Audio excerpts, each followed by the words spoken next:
पापा पापा पापा इधर पापा पापा पापा इधर ए बाय इकडे ये ना. असू दे येऊ दे आमचे. बाय ये ग. अरे असू दे ना. तो पण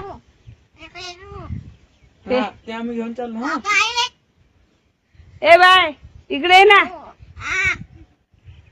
आवाज दे. बाय. माणसाला गेल्यानंतर ते मनुष्यासारखेच वागण्याचा प्रयत्न करतात. याच्यामध्ये पोपट असेल, पोपट देखील मनुष्याची वाणी बोलत असतो. परंतु एक अद्भुत चमत्कार या ठिकाणी घडलेला आहे की कावळा हा पक्षी मनुष्याची वाणी बोलत आहे. आणि ही घटना शहापूर तालुक्याच्या बॉन्ड्रीवर असलेल्या गारगाव गावात घडलेली.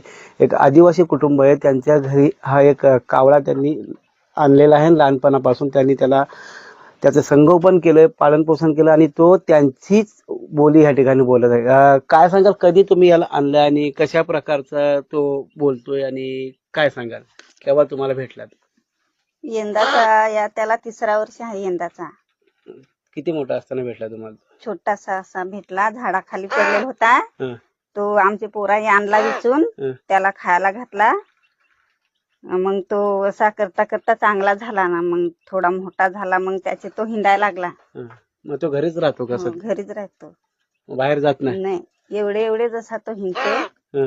ना, मग येतो घरातच खायला.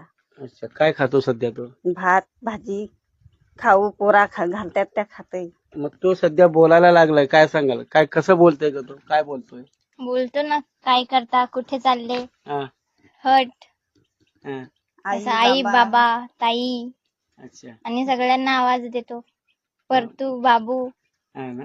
हा, मग कधीपासून बोलायला लागला तो? आताच बोलायला लागलाय. हा ना. हम्म. मग म्हणजे तुमच्या प्रमाणे तो बोलतो का? हा, अच्छा. किती वर्षाचा असताना तुम्ही त्याला आणलेला? म्हणजे तो फार बारका होता, म्हणजे एखाद महिना झाला असेल. तेवढ्यात पडलेला झाडाखाली भेटला, मग तो आणला आम्ही. मग असा ठेवला, मग तो झाला थोडा मोठा झाला, मग हिंडायला लागला. मग काय काय त्याला द्यायला